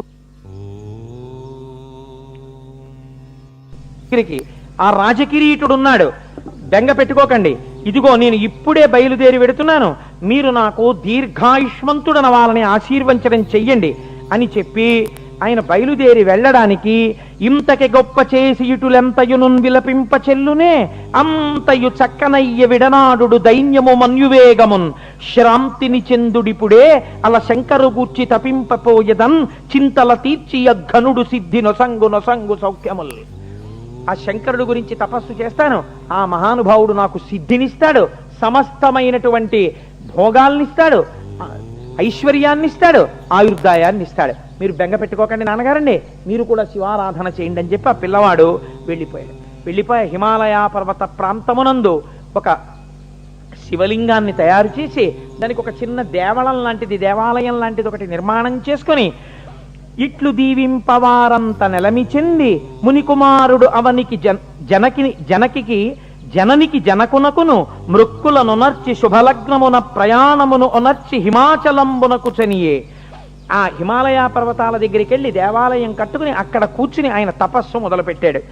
అద్భుతమైనటువంటి తపస్సు చేస్తూ 3 వేళలా శివలింగాన్ని ఆరాధన చేస్తూ శతరిద్రియాన్ని పారాయణ చేస్తూ ఎప్పుడు శివలింగాన్నే నమ్మి ఆయన శంకరుడే ఇప్పుడు ఈ లింగ రూపమునందున్నాడు అని ఆ ఆరాధన చేస్తుండగా ఆయన ప్రాణములను ఉగ్గడించవలసినటువంటి సమయం ఆసన్నమైపోయింది. అక్కడ యమలోకంలో యమధర్మరాజు గారు దూతల్ని పిలిచారు.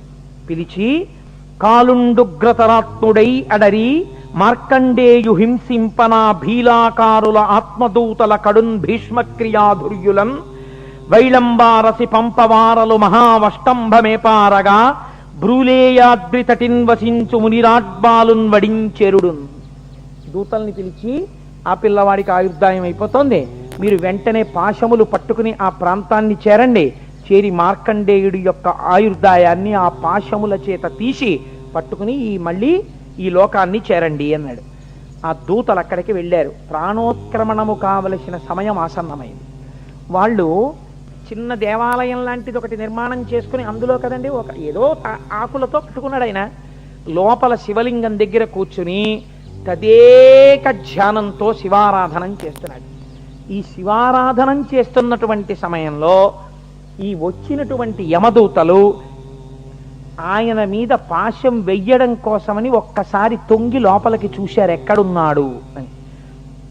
చూసి యముని దూతలు కాంచి సంయమి కుమారుడించుక చెలింపకాత్మ మహేశునంది తిరముగా నుంచి పూజ నంబురువు మీర సల్పుచుండగా వారలా చందమెరిగి లోపలికి చూసేటప్పటికీ అసలు ఏ విధమైనటువంటి కదలిక లేకుండా అలా పరమశివుడి మీద ధ్యానం పెట్టుకుని అదే పనిగా శంకరుణ్ణి ఆరాధన చేస్తూ మనస్సు పరమశివుని యందు లగ్నమైపోయినటువంటి ఆ పిల్లవాని వంక చూసేసరికి వాళ్ళకొక గొప్ప తేజస్సు కనపడినట్టుగా అయింది. వాళ్ళకి భయం వేసింది పాశం విసరడానికి, భయం వేసింది. వాళ్ళు ఆ దేవాలయములా ఉన్నదాని లోపలికి వెళ్ళలేకపోయారు.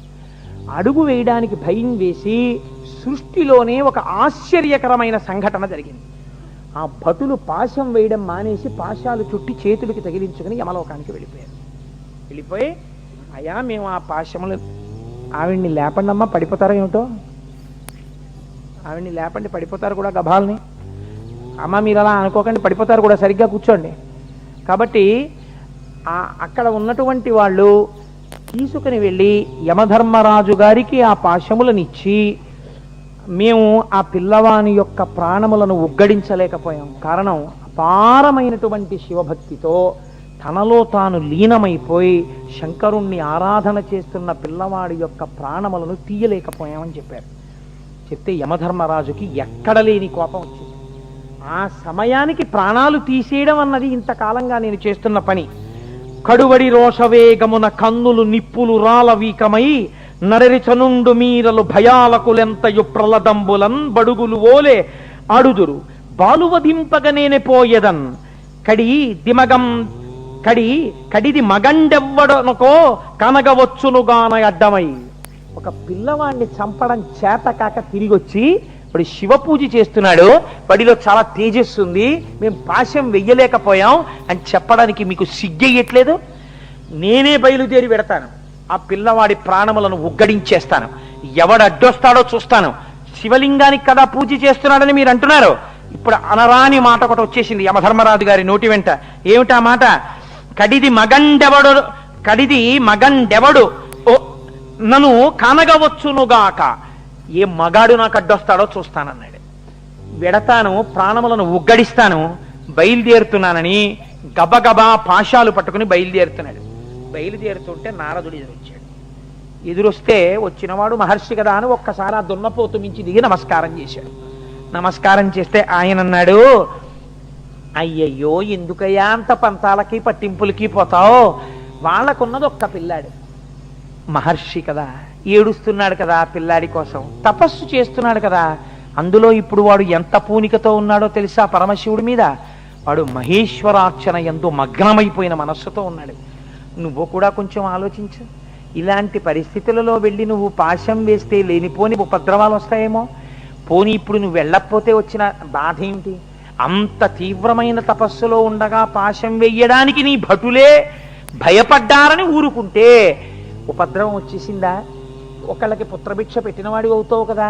వాళ్లే భయపడినప్పుడు మళ్ళీ నువ్వు నేను యముణ్ణని తొడలు చరుస్తూ ఎవడు మొగాడని బయలుదేరుతున్నావు, ఎందుకు వచ్చింది, ఆగకూడదా అన్నాడు.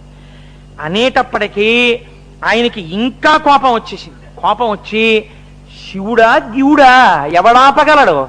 నేను వాడి ప్రాణములను ఉగ్గడించవలసిన సమయం ఆసన్నమైనప్పుడు తీసేయడం నా ధర్మం, తీసి తీరుతానని పాశం పట్టుకుని, చాలును చాలు పూజనము శర్వుడు సంతసమొందే, నీకికన్ కాలము చెరువయ్యే, మృతిగంచదు వెల్పలకెగుదెమ్ము, నే కాలుడా నీదు ప్రాణములు గైకొనగా ఇటు వచ్చి తింజుమి, మేలుగ నీకు మోక్షమది మేకొను సంధియమెండులేది కన్. ఆ దేవాలయం దగ్గరికి వెళ్ళాడు. కానీ ఆయనకి చిన్న అనుమానం వచ్చింది. ఇంత తేజస్సుతో ఉన్నాడు, ఇంత లింగార్చన చేస్తున్నాడు, వెయ్యడమా వద్దా అనుకున్నాడు. బహిర్ముఖుణ్ణి చేస్తే పోతుంది అనుకున్నాడు. కాబట్టి ఇప్పుడు అన్నాడు, చాలును చాలు పూజనము, చేశావు పూజ చాలే, శర్వుడు సంతసముందే. శర్వుడు సంతసం పొందాడు, చాలా సంతోషించాడులే నీ పూజకి.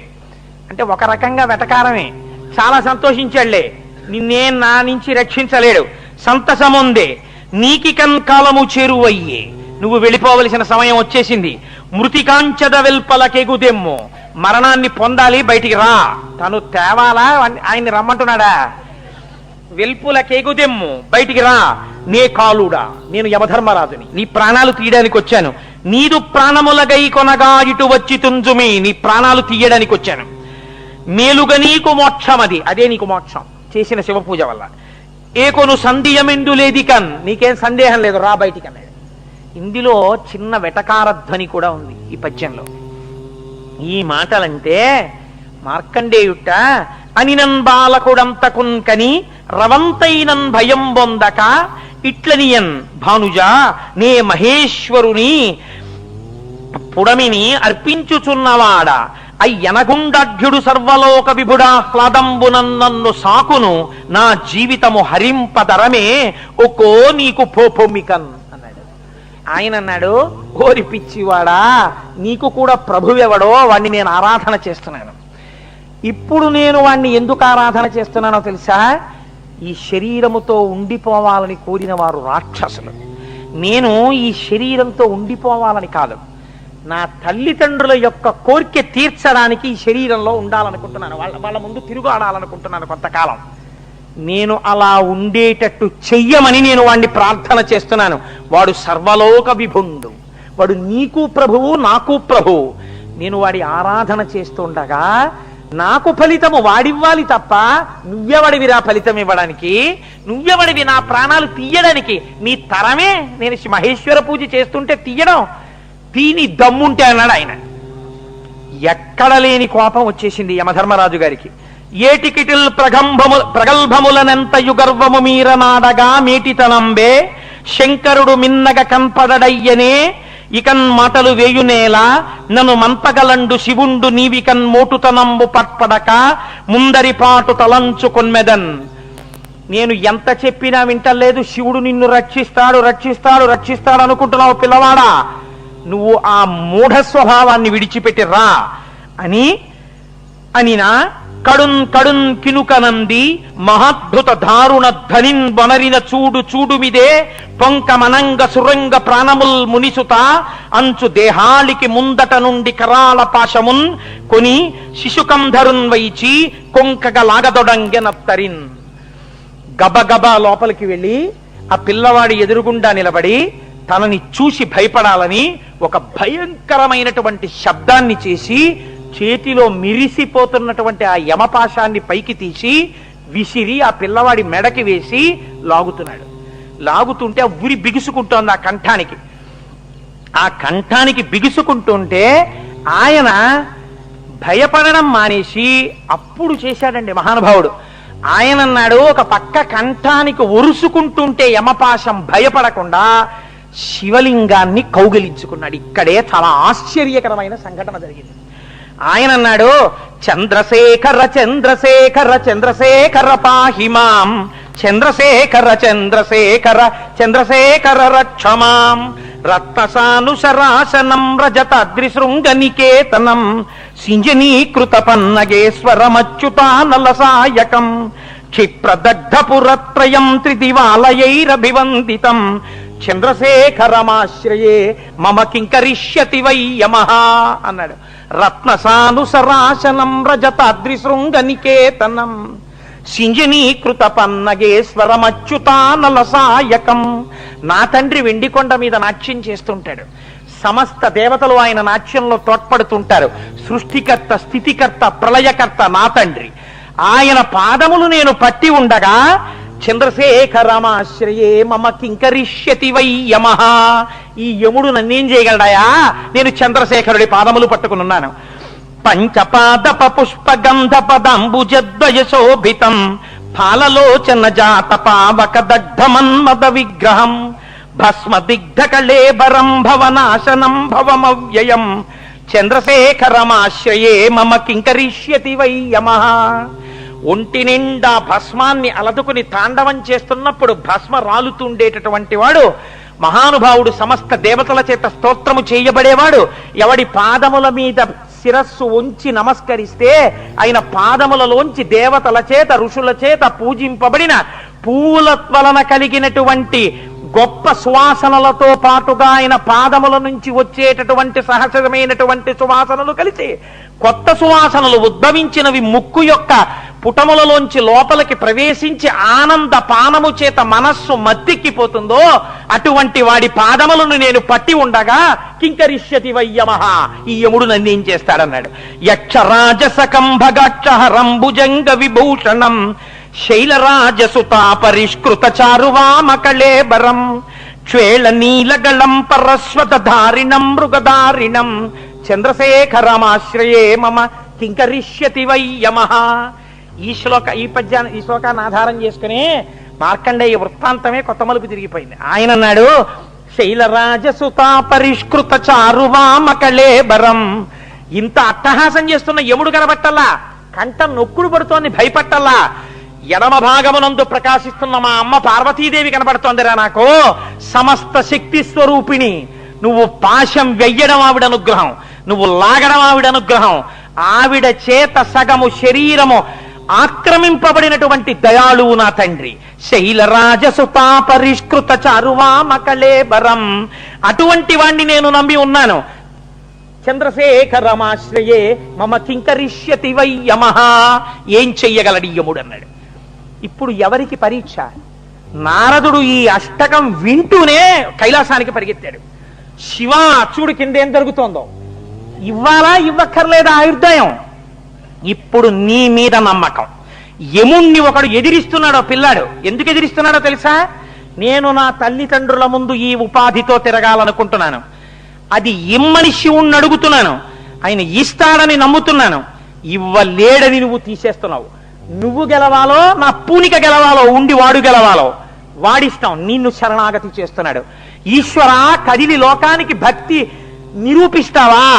ఇలాగే కూర్చుని శివుడు లేడని లోకానికి చెప్తావా? నీ ఇష్టం, తేల్చుకో. యక్షర అని కుండలీకృత కుండలేశ్వర కుండలం వృషవాహనం నరదాదిమునీశ్వర స్తుత వైభవం భువనేశ్వరం అంధకాంతకమాశ్రితామర పాదపం శమనాంతకం చంద్రశేఖరమాశ్రయే మమ కింకరిష్యతి వై యమః భేషజం భవరోగిణామఖిలాపదామపహారిణం దక్షయజ్ఞ వినాశనం త్రిగుణాత్మకం త్రివిలోచనం భక్తి ముక్తి ఫలప్రదం సకలాగ సంగ నిభర్షణం చంద్రశేఖరమాశ్రయే మమ కింకరిష్యతి వై యమః. తన పూనికకి ఆధారాల్ని చూపిస్తున్నాడు. ఇతపూర్వం ఒకడు నిరీశ్వర యాగం చేశాడు ఇలాగే. శివుడు ఏం చెయ్యగలడు, ఏం చెయ్యగలడు, ఏం చెయ్యగలడని ఇలాగే ప్రలపించాడు. ఇలా ప్రలపించిన వాడి కుత్తుక కత్తిరించాడు, వాడు వెళ్లకుండా. జటనొక్క దాన్ని తీసి కొడితే వీరభద్రుడు పుట్టాడు. అటువంటి వాణ్ణి నేను నమ్మి ఉన్నాను. వాడు ఉండగా నువ్వేం చేయగలవు? మమ కింకరిష్యతి వై యమః. ధిక్కరిస్తున్నాడు. భక్తవత్సలమర్చితం నిధిమక్షయం హరిదంబరం సర్వభూతపతిం పరాత్పరమ ప్రమేయమనుత్తమం సోమవారణ భూహుతాశన సోమపానిఖిలాకృతిం చంద్రశేఖరమాశ్రయే మమ కింకరిష్యతి వై యమః. నాకెందుకు కనపడాలని అనుకుంటున్నావా? నీకెందుకు కనపడతాడని అడిగావు కదా. భక్తవత్సలమర్చితం, భక్తుల పాలిట వాత్సల్యం ఉన్నవాడు. ఇది చెయ్యాలని కాదు, నేను నమ్మాను అంతే. వాత్సల్యంతో వచ్చి తీరుతాడు.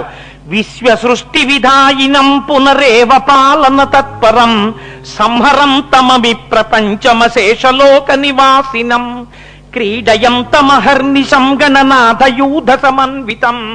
ఇక్కడ చెప్పేశాడండి అసలు ఫలాన్నంతటిని 8 శ్లోకంలో చెప్పాడు. విశ్వ సృష్టి విధాయినం, ఈ విశ్వమునందున్న యమ నువ్వు. సమస్తాన్ని సృష్టించిన వాడు నా తండ్రి, నిలబెట్టినవాడు ఆయన. చిట్ట చివరికి నిన్ను నన్ను లోకములను లోపలికి తీసుకోగలిగిన వాడు ఆయన ప్రభువు. నువ్వు కూడా ఆయన కింకరుడివి. కింకరుడవైన నీకు ఆయనని నేను స్తోత్రం చేసుకుంటా నా ప్రాణాలు తీసే అధికారం నీకెక్కడుంది? క్రీడయంతమహర్నిశం గణనాథయూధ సమన్వితం ఆయన సంహరంతమవి ప్రపంచమశేషలోక నివాసినం. ఈ సమస్త ప్రపంచాన్ని సంహరించగలిగిన సమర్థుడు నా తండ్రి. త్రిశూలం పట్టుకుని వచ్చాడా నీ బతుకు బయటపడిపోతుంది. చంద్రశేఖరమాశ్రయే మమ కింకరిష్యతి వై యమః. నువ్వు నన్నేం చేయగలవు అని అడిగాడు. ఇలా అడుగుతూ ఇంకా కంఠం జీరబోతూ అష్టకంలో 8వ శ్లోకం చెప్పి శివలింగాన్ని గట్టిగా కౌగలించుకున్నట్ట. నా తండ్రి పాదాలు పట్టుకుంటున్నానని. ఆ కౌగలించుకోవడంలో కంఠానికి పడిన పాశం శివలింగానికి తగిలింది. అంతే. ఎవరికి కోపం వస్తుంది? తన 5వ తనం. ఒక్కసారి శివలింగం పెటిల్లున పేలిపోయింది. వామార్ధ భాగమునందు పార్వతీదేవితో ఒక్కసారి శంకరుడు ఆవిర్భవించి తన ఎడమకాలి పాదంతో యమధర్మరాజు యొక్క వక్షస్థలం మీద ఒక్క తన్ను తన్నేటప్పటికి విరుచుకు పడిపోయేటప్పటికి చేతిలో త్రిశూలం పెట్టి ఒక్క పోటు పొడిస్తే యముడు మరణించాడు. మరణిస్తే ఇంతటి మార్కండేయుడు, ఇంత భక్తితో ప్రార్థన చేసిన వాడు తెల్లబోయాడు. ఏమి నా స్వామి కారుణ్యము అని ఇక్కడే శాస్త్రకారులు ఎంత పొంగిపోయారో. ఎందుకు ఎడం పాదం ముందు లేచిందోట తెలుసా అండి? ముందు తంతే దేంతో తంతారు? కుడికాలతో తంతారు. ఎడమ పాదం ఎందుకు లేచిందంటే వామార్ధ భాగమునందు మా అమ్మ ఉంది. ఏరా నువ్వు చేసిన ధూర్తతనానికి నీ పాశం ఆ పిల్లవాడు శివలింగాన్ని కౌగలించుకోవడంలో మా వారికి తగిలింది. ఎంత అపచారం చేశావు నువ్వు. కాబట్టి ముందు ఎగిరిపోయేట్టు తన్నింది, ఎడం పాదం తన్నింది అమ్మవారు. కింద పడిపోగానే త్రిశూలపు హత్య అప్పుడు తగిలింది. లోకాన్ని చంపే యముడు చచ్చిపోయాడు. శంకరాచార్యులు వారు అన్నారు శివానంద లహరిలో, వక్షస్థాడనమంతకస్య కఠినాపస్మార సంవర్ధనం భూభృత్పర్యటనం నమత్సురశిర కోటీర సంఘర్షణం కర్మేదం మృదులస్య తావక పదద్వంద్వస్య గౌరీపతే మచ్చేతో మణిపాదుకా విహరణం శంభో సదాంగీకురు అన్నారు. స్వామి, ఆనాడు యమధర్మరాజు గారి వక్షస్థలం మీద నీ పాదాన్ని ఎత్తిపెట్టి తన్నినప్పుడు ఆ పాదం ఎంత కందిపోయిందో. ఆ శ్రీశైల క్షేత్రంలో ఎక్కడ చూసినా ఓషరలు, రాళ్ళు, ముళ్ళు, పొదలు దాని మీద తిరుగుతుంటావు కదా, నీ పాదాలు ఎంత సొక్కిపోయాయో. ఒక్క 2 మణిపాదుకలు ఇస్తాను వేసుకో తండ్రి, నా మనస్సన్న మణిపాదుకలు ఇస్తాను, అవి తొడుక్కో అన్నారు. అవకాశం దొరికితే చాలు తన మనస్సు తీసుకెళ్ళి అక్కడ పెట్టేస్తుంటారు శంకరాచార్యుల వారు మన కోసమని. ఆ శ్లోకం మన్ని రోజు ఇంట్లో ఆ శ్లోకాలు చదువుకుంటే అండి, అందుకే దీనికి ఫలశ్రుతి ఏం చెప్తారో తెలుసా అండి? పరమశివుడు చెప్పాడు సాక్షాత్తుగా. సరే ఎలాగో వస్తుంది కదా, మీరు అక్కడ విందురు గాని. పరమశివుడు వచ్చి యమధర్మరాజు గారిని చంపేస్తే మునితను జన్ముఖ కంఠమున మొక్కులుడై యముడేసినట్టి యఘనమగు కాలపాసమది గంటగతంబయి కాను పట్ట అంతనే ప్రెనిమోత బెట్టడర దారుణ రోషపరీత చిత్తుడై అనువుగ లింగ మధ్యమున అద్భుత రీచికతోచి యుద్ధతిన్. ఆ వచ్చినటువంటి శివుడు రుద్రుడై యమధర్మరాజు గారిని సంహరించాడు. సంహరించిన తరువాత అప్పుడు మహానుభావుడు మార్కండేయుడు వంక ప్రసన్నుడై చూశాడు.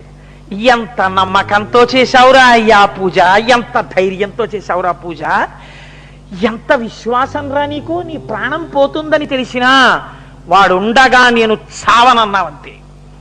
ఏమి ధైర్యం రా, ఏమి నమ్మకం రా నీకు నా మీద తండ్రి అని వంగి శంకరుడు పాశంచ ఘంటాం, ఆయన వంగుతుంటే గంటలన్నీ గణగణ మోగుతుంటే ఒంటికి రాసుకున్న విభూతి మార్కండేయుడి మీద పడుతుంటే, జటలలో ఉన్న గంగ చుక్కలు పిల్లవాడి మీద పడుతుంటే, చందమామ కాంతి చల్లగా ప్రసరిస్తుంటే, ఈ పిల్లవాడికి మనం తగిలినా ఏమంటాడో అని పాములు కూడా వెనక్కి వెళ్ళిపోతుంటే, రెండు చేతులతో పార్వతీదేవి మీద తప్పపడనటువంటి చెయ్యి, మునులకు అభయమిచ్చే చెయ్యి, జ్ఞానమును ప్రసాదించగలిగిన చెయ్యి, సనక సనందనాది మహర్షులకు ఇలా చిన్ముద్ర పట్టి జ్ఞానమిచ్చిన చెయ్యి, రెండు చేతులతో పిల్లవాడి భుజాలు పట్టుకుని పైకెత్తి దగ్గరగా తీసుకుని వంగి వాడి ముఖంలోకి చూసి, నాన్న ఎంత భక్తిరా, ఎంత పూనికిరా నీకు, ఒక్క వరం కోరుకోరా నాన్న,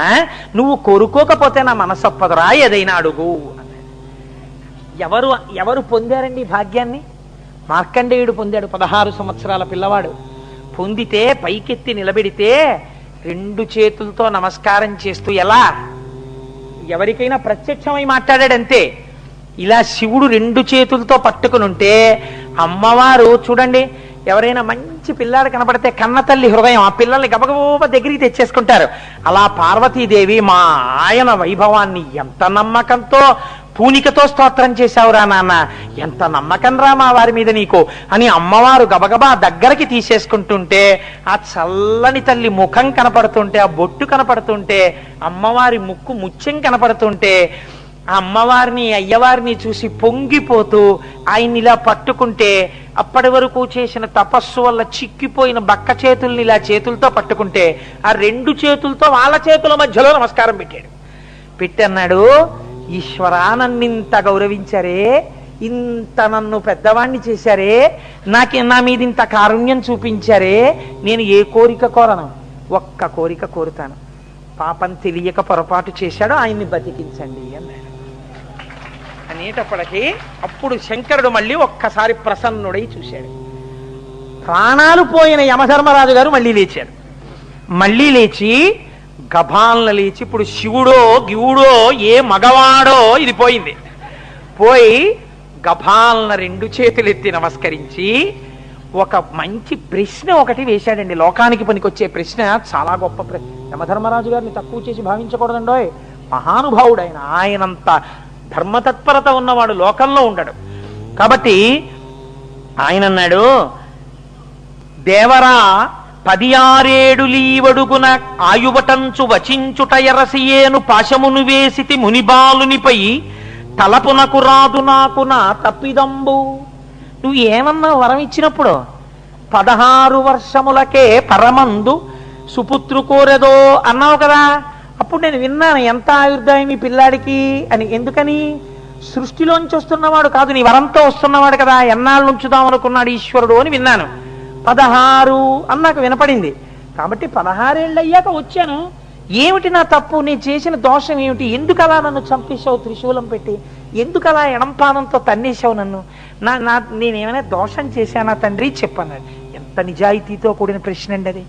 అడిగితే శివుడు ఒక మందహాసం చేసి అన్నట్ట, నా హృదయం నీకు అర్థం కాకపోవడమే నీ దోషం, నేనేమని ఇచ్చానో తెలుసా వరం, అలా అడిగినా వెంటనే ఒప్పుకుంటాడు కాబట్టి, అంత గొప్ప సంకల్ప బలం, అంత హృదయ శుద్ధి ఉన్నవాడు కాబట్టే మృకండు మహర్షికి నేను ఇచ్చిన వరం వేరు. ఏమిటో తెలుసా? ఎప్పటికి 16 ఎల వయస్సుతోడ ఒప్పెడువా అని బాడి మీర ఇచ్చితి దాని విప్పుడు నీవు ఎరుగక ఇట్టులారడికి ఒడిగట్టితివైన చనుము.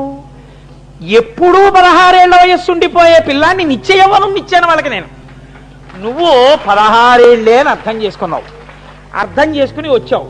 వాడు పూనికతో కూర్చున్నాడు. పోనీ అప్పుడైనా ఓ నమస్కారం చేసి కనుక్కోనే ప్రయత్నం చేశావా? అందుకుని ఇలా జరిగింది. ఏం బెంగలేదు, వెళ్ళు. వెళ్ళి రా అనకూడదా, వెళ్ళు అన్నాడు. అనేటప్పటికీ ఆ స్వామి మీ హృదయం నాకు అర్థమైంది అని యమధర్మరాజు గారు వెళ్ళిపోయారు. ఇప్పుడు పరమశివుడు అన్నట్ట, పార్వతీదేవండి పొంగిపోయిందిట వాడిని చూసి, పిల్లవాడిని మార్కండేయండి. అబ్బబ్బబ్బబ్బబ్బా ఏమి భక్తి అండి మీ మీద. ఆవిడ విచిత్రం ఏంటంటే, ఆవిడికి ఆయన్ని ఏమైనా అంటే ఆవిడికి సంతోషం. ఏమండి ఏం అష్టకం చేశాడండి, ఏమి చంద్రశేఖర అష్టకం చేశాడండి పిల్లవాడు, కాబట్టి వీడికి అలా మీరు ఇంటికి పంపించేస్తే నేను ఒప్పుకోను, మంచి వరం ఇచ్చేయండి అండి. ఆయన అన్నాడు, ఈ లోకములన్నీ ఎప్పుడు ప్రళయ సముద్రంలో మునిగిపోతాయో, ఎప్పుడు వటపత్రశాయి తన బొటనవేలిని నోటిలో పెట్టుకుని చీకుతూ ఒక మర్యాకు మీద పడుకుంటాడో, అప్పటి వరకు చిరంజీవివై మార్కండేయాయుషు అన్న పేరుతో ఈ లయమంతటినీ కూడా చూస్తుండేటటువంటి వాడివై, లోకములన్నీ లయమైపోతే ఈ వటపత్రశాయిని చూస్తూ నిలబడిపోగలిగినటువంటి చిరంజీవిత్వంతో కూడిన మార్కండేయాయుష్ అనేటటువంటి కొత్త ఆయుష్ని సృష్టించి నీకు ఇచ్చేస్తున్నానన్నాడు. అందుకే మన వాళ్ళు పిల్లలకి నీళ్లు పోస్తే పూర్వం తొడల మీద పడుకోబెట్టుకుని ఆడవాళ్ళు, నాన్న నీకు మార్కండేయాయుష్రా అనేవారు.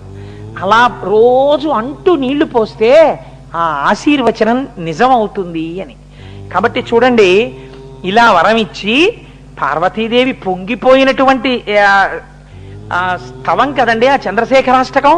అందుకు ఆయన అన్నాడు, ఎక్కడైనా సరే శివాలయంలో కూర్చుని ఒంట్లో బాగుండనటువంటి వాళ్ళు ఈ చంద్రశేఖరాష్టకాన్ని నా మీద నమ్మకంతో చదివితే వాళ్ళకి అపమృత్యు దోషం రాకుండా నేను పరిహరిస్తాను. 90 ఏళ్ళకి రావద్దు, 100 ఏళ్ళకి రావద్దు అనకూడదు, జ్ఞానంతో అంగీకరించాలి. కానీ అపమృత్యు రాకుండా ఈ చంద్రశేఖరాష్టకాన్ని చేస్తే వాళ్ళని నేను రక్షించి తీరుతాను అన్నాడు. పాపం మా అమ్మ, ఇవాళ మేము ఇలా యుద్ధాయంతో ఉన్నామంటే ఎన్నిసార్లు అనారోగ్యాలు వస్తే, తల మీద ఒకసారి పాము దూకితే, ఓసారి ఈత నేర్చుకోవడానికి వెర్రి వెధవనై నూతులో దూకేస్తే, ఇన్ని తప్పు పనులు చేస్తే ఆవిడ ఎప్పుడు మంచం మీద పడుకోబెట్టి చంద్రశేఖరాష్టకం చదువుతూ విభూతి పెట్టింది. మా అమ్మ ఆనాడు నమ్మి చేసిన చంద్రశేఖరాష్టకమే ఇవాళ ఇంత లావు ఇంత పొడుగునున్న ఈ కోటేశ్వరరావు అన్న శరీరం బతకడానికి కారణం. కాబట్టి ఆ చంద్రశేఖరాష్టకం అంత గొప్పది. అప్పుడు శంకరుడు అన్నాడు, ఈ చరితం బెవ్వరుగా ఈ చదివిన వినిన మిత్తి నెట్టి చిరాయుశ్రీ చెలువు మీర సౌఖ్యములు ఆచంద్ర కిరీటుదయను అందెదరవని. ఎవరైతే ఈ చంద్రశేఖరాష్టకాన్ని నమ్ముకుని ప్రతిరోజు ఇంట్లో చదువుకుంటారో అలాంటి వాళ్ళ ఇళ్లల్లోంచి అకారణంగా సమయము కాకుండా అపమృత్యు దోషము వలన బయటికి శరీరములు వెళ్ళవలసిన అవసరము లేకుండా నేను వాళ్ళ వంశాల్ని వాళ్ళని కాపాడతాను. ఇది చదివినటువంటి వాళ్ళకి, ఇది విన్న వాళ్ళకి అపారమైనటువంటి కీర్తిని, తేజస్సుని, ఆయుర్దాయాన్ని నేను కృప చేస్తున్నాను. చంద్రశేఖర అని పిలువబడినటువంటి అష్టకం కనుక ఈ మకుటంతో ఎక్కడ చదువుతున్నారో, అందుకే ఈ చంద్రశేఖరాష్టకానికి ఉన్న గమ్మత్తు ఏమిటో తెలుసా అండి? ఇదంతా చదివేసిన తరువాత అష్టకానికి చిట్ట చివరిలో ఒక మాట చెప్తారు. ఇదంతా చదివితే అష్టకంలోనే చివరిలో మృత్యుభీతి మృకండు సూనుకృతస్తవం శివ సన్నిధౌ యత్ర కుత్రహయ పటేన్నహి తస్య మృత్యుభయం భవేత్ పూర్ణమాయురరోగతామఖిలార్ధ సంపదమాదరం చంద్రశేఖర ఏవ తస్య దదాతి ముక్తిమయత్నతః. ఎవరు నమ్మకంతో రోజు మృత్యుభీతి మృకండు సూను కృతస్తవం శివ సన్నిధౌ, శివుని యొక్క సన్నిధానమునందు మృత్యుభీతితో మృకండు సూనుడైనటువంటి మార్కండేయ మహర్షి చేసినటువంటి అష్టకమున్నదో దానిని పూనికతో చదువుతున్నారో అటువంటి వారికి ఎత్ర కుత్రయ పటేన్నహి తస్య మృత్యుభయం భవేత్, మృత్యుభయం ఉండదు. పూర్ణమాయురరోగతామఖిలార్ధ సంపదమాదరం, పూర్ణమైన ఆయుర్దాయాన్ని వాళ్ళు పొందుతారు, ఆపదలు రాకుండా. దానితో పాటుగా అఖిలమైనటువంటి అర్థములు, సంపత్తి, యశస్సు అన్ని చేకూరుతాయి. చంద్రశేఖర ఏవ తస్య దదాది ముక్తిమయత్నతః, వీడి ప్రయత్నం లేకుండా చిట్ట చివర రోజు చంద్రశేఖరాష్టకం చేసుకున్న ఫలితం చేత చిట్ట చివరిలో ఊపిరి జారిపోతున్నప్పుడు శంకరుడి యొక్క నామం జ్ఞాపకానికొచ్చి చంద్రశేఖర అంటూ ప్రాణం విడిచి ఆయన చేతనే మోక్షమీయబడి ఆయనలోకే కలిసిపోతాడు. అంత గొప్ప అష్టకంతో కూడినటువంటి ఈ మార్కండేయ మహర్షి యొక్క జీవితాన్ని ప్రత్యేకించి మాఘమాసంలో ఎవరు వింటున్నారో వాళ్ళకి పరిపూర్ణమైనటువంటి శివకటాక్షము కలుగుతుంది అని శివపురాణాంతర్గతమైన వాక్కు. మనం అనుకోకుండా ఇవాళ మాఘమాసంలో, అందున చంద్రశేఖరుడు శుక్లపక్షంలో ఉన్నటువంటి తది అనుకోండి, కానీ విధియ తదియలు కలుస్తున్నటువంటి రోజున ప్రదోష వేళలో శివాష్టోత్తరం చదువుకుని మనం అందరం ఇవాళ ఈ మార్కండేయ స్తవాన్ని, మార్కండేయుడి కథని చెప్పుకుని వినేటటువంటి అదృష్టాన్ని మనకు ఆ పరమశివుడే తన నిర్హేతుకమైన కృపగా మన్ని అనుగ్రహించాడు. కాబట్టి ఆ పార్వతీ పరమేశ్వరుల యొక్క పాదార విందముల యందు సంతతము మనకు భక్తి కలిగి ఉండేటట్టుగా ఆ ఉమామహేశ్వరులు మనను అనుగ్రహించెదరుగాక అని స్వామిని ప్రార్థన చేస్తూ